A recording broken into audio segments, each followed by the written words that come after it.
안녕하십니까. 채널 24K 하성영의 단도직입을 시작을 합니다.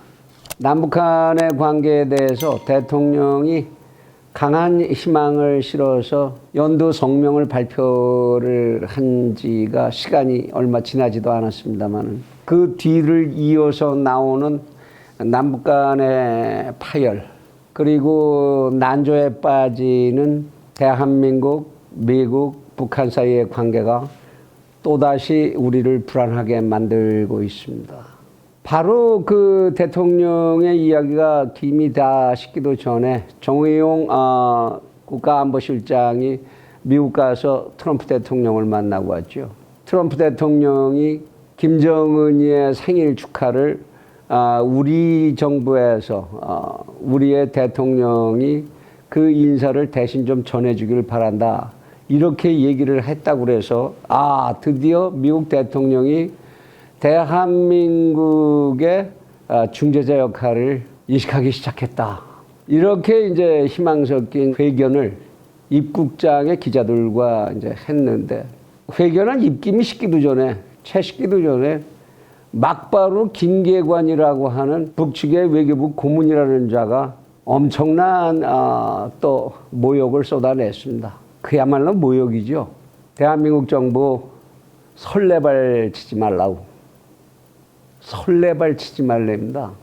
우리 트럼프한테서 벌써 생일 축하 서신을 직접 교부받았는데 그것도 모르고 미국하고 북한 간에 북측 간에 이런 라인이 있다는 것조차도 아직 모르고 있고 그러면서 무슨 쓸데없이 설레발을 치느냐.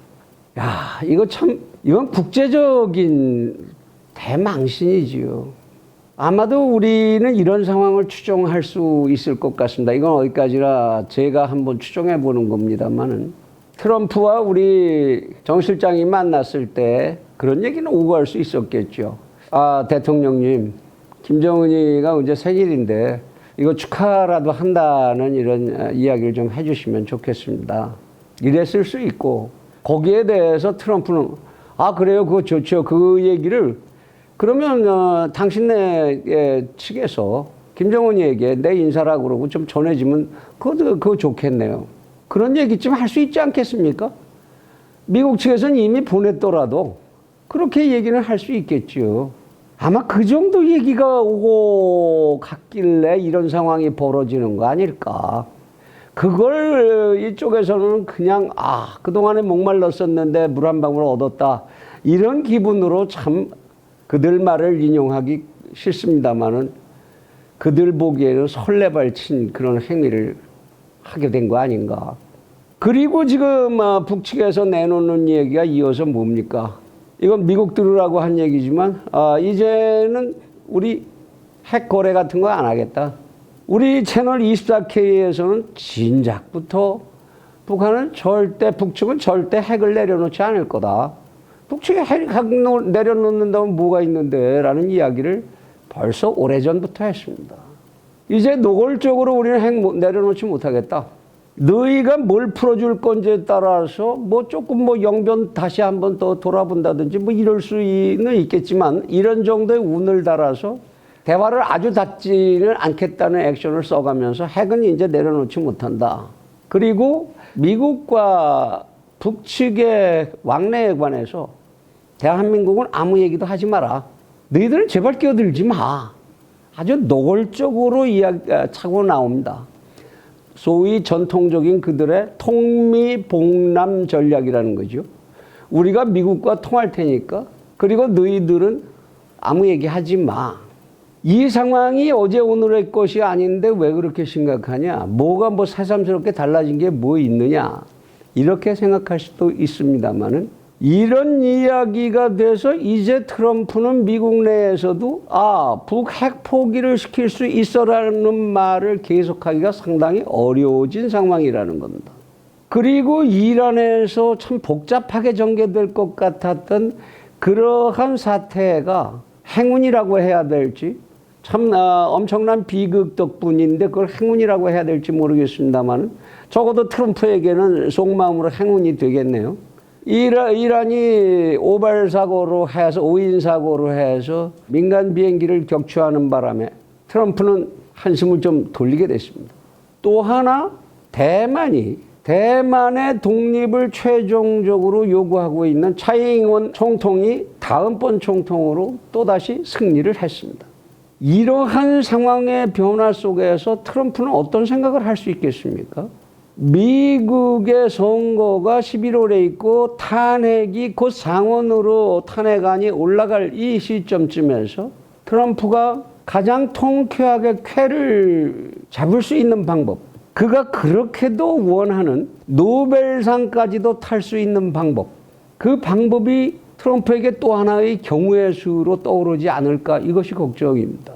트럼프는 생각할 수가 있을 겁니다. 북측을 타격하고 북의 레짐 체인지를 이루면서 동시에 굉장히 그 진도가 나가는데 하나의 장애로 인식되고 있는 대한민국 정부조차 동시에 레짐 체인지를 할 수 있다면, 그래서 미국 주도하에 한반도의 통일을 만들어낼 수 있다면 트럼프로서는 더 이상 없는 최고의 카드가 될 겁니다.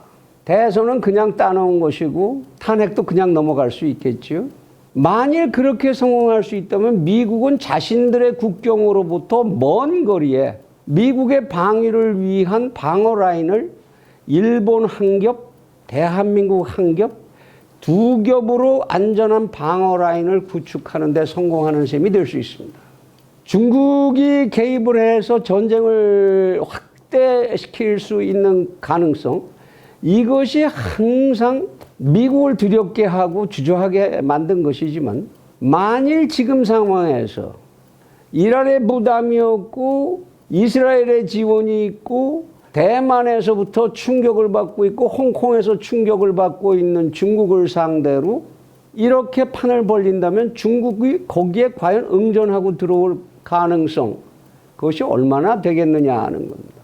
EU라고 하는 입장에 어떻게 행보를 할 것이냐에 대해서 걱정할 수 있겠지만, 지금 EU가 바라보기에 중국은 자신들과 대등한 수준으로 올라오면서 경제 경쟁을 하려고 하고 있고, 그것은 결코 그렇게 자기들에게 바람직한 상황이 아니지요.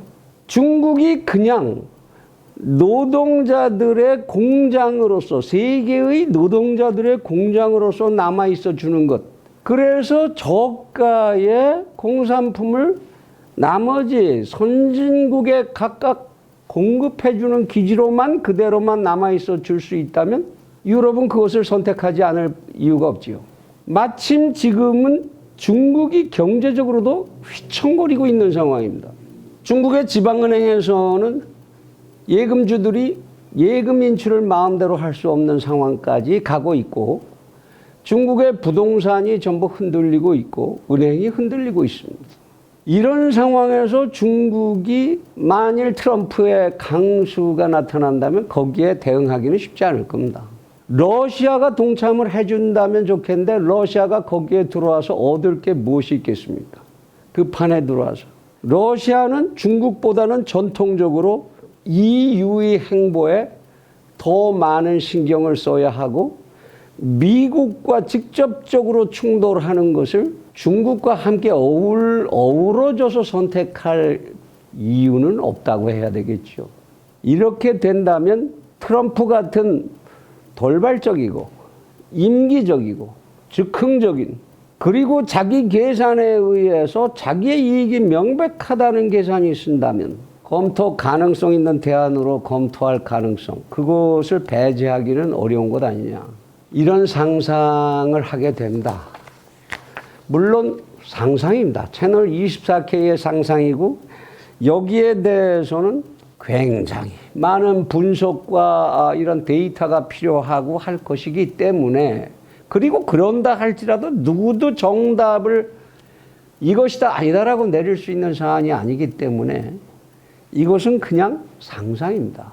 그리고 저는 이것이 저의 그냥 채널 24K의 상상으로 끝나기를 바랍니다. 그러나 여기 대해서 우리가 준비해야 할 건 뭐냐?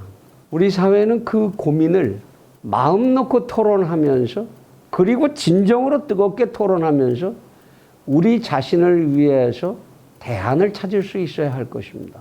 그런데 지금 우리가 그럴 수 있는 상황에 놓여 있는지, 우리의 정부가, 우리의 국회가, 우리의 법원이, 우리의 국방을 담당한 기관들이, 우리 국민들 자체가 그런 논의를 그렇게 자유롭게 할 수 있는 그러한 분위기 속에 있는 것인지, 이것이 걱정입니다. 국민 여러분께서는 이렇게 채널 24K 왜 만날 그렇게 겁만 주냐? 절대로 그게 아닙니다. 언제나 준비하는 자, 그 자에게는 평화와 안녕이 보장된다. 저는 충무공 이순신을 가장 존경합니다.